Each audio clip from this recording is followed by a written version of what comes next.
Hello दोस्तों, आप सभी का एक बार फिर से स्वागत है आपके अपने चैनल मोटिवेशनल राजा में। आज की कहानी एक गुरु और शिष्य की है। कहानी अच्छी लगे तो लाइक सब्सक्राइब जरूर करें। एक गुरु और शिष्य जंगल से होते हुए अपने गांव जा रहे होते हैं। अंधेरा काफ़ी हो चुका था। शिष्य ने अपने गुरु से कहा कि गुरु, काफ़ी रात हो चुकी है, अगर आप कहें तो आज की रात यहीं आसपास किसी गांव में गुजार लें। गुरुजी ने अपना सर हिलाया और वो आसपास के गांव में एक छोटे से घर के पास जाकर रुके। अब जैसे ही वहां गए तो गुरुजी के शिष्य ने दरवाज़ा खटखटाया। उस घर से एक गरीब आदमी बाहर आया तो गुरुजी ने बोला, हम अपने गांव जा रहे थे, लेकिन काफ़ी रात होने की वजह से हमने इसी गांव में रुकने को सोचा।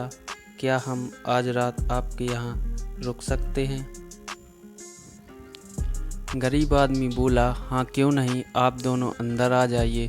अब जैसे ही गुरुजी अंदर गए, उन्होंने देखा कि उस आदमी के घर में बहुत ज़्यादा गरीबी थी। गुरुजी ने उससे पूछा कि आप काम क्या करते हो? वह गरीब आदमी बोला कि मेरे पास बहुत सारी ज़मीन है।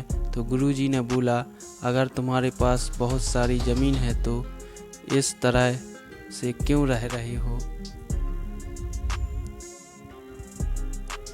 वह आदमी बोला, यह किसी काम की नहीं है। गांव वाले बोलते हैं कि ये बंजर ज़मीन है, यहाँ पर कुछ भी नहीं उगाया जा सकता और वहाँ फसल उगाना बहुत बड़ी बेवकूफ़ी है। गुरुजी ने बोला कि तुम्हारा गुजारा कैसे होता है? उसने बोला कि मेरे पास एक भैंस है जिससे मेरा पूरा परिवार चलता है। यह सुनने के बाद गुरुजी सो जाते हैं और रात में तब गुरुजी अपने शिष्य को उठाते हैं और उस गरीब आदमी की भैंस लेकर अपने गांव चले जाते हैं। शिष्य अपने गुरुजी से पूछता है कि गुरुजी, कहीं आप गलत तो नहीं कर रहे हैं?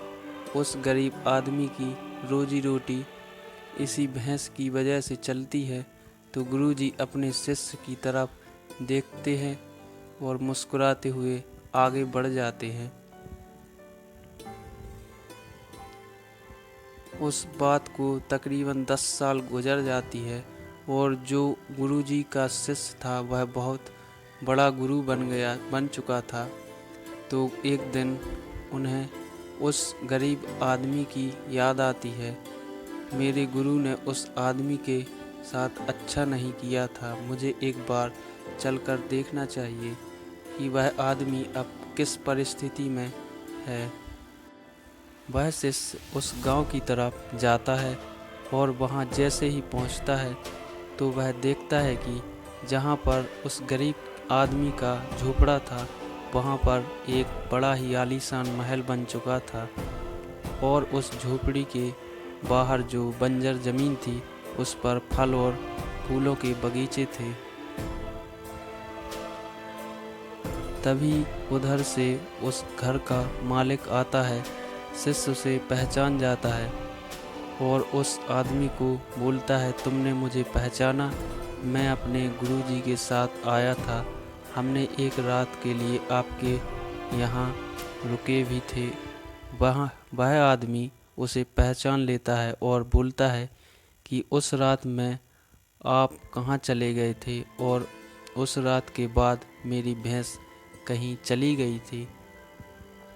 मेरे पास कोई रास्ता नहीं था तो मैंने अपनी ज़मीन पर मेहनत की और फसल निकल आई और आज मैं इस गांव का सबसे बड़ा और सबसे अमीर आदमी बन चुका हूं।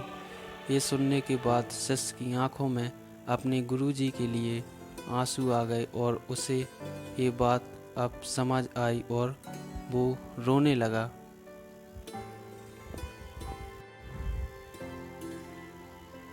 इस कहानी से हमें यह सीख मिलती है, हमारे अंदर ऐसी बहुत सी टैलेंट छुपे हुए हैं, लेकिन हमें कोई ना कोई रोक कर रखा है। वो आपके फैमिली वाले भी हो सकते हैं, आपकी जॉब भी हो सकती है और कुछ भी हो सकता है। ये कहानी आपको अच्छी लगी हो तो लाइक सब्सक्राइब ज़रूर करें, दोस्तों के साथ शेयर करें। धन्यवाद।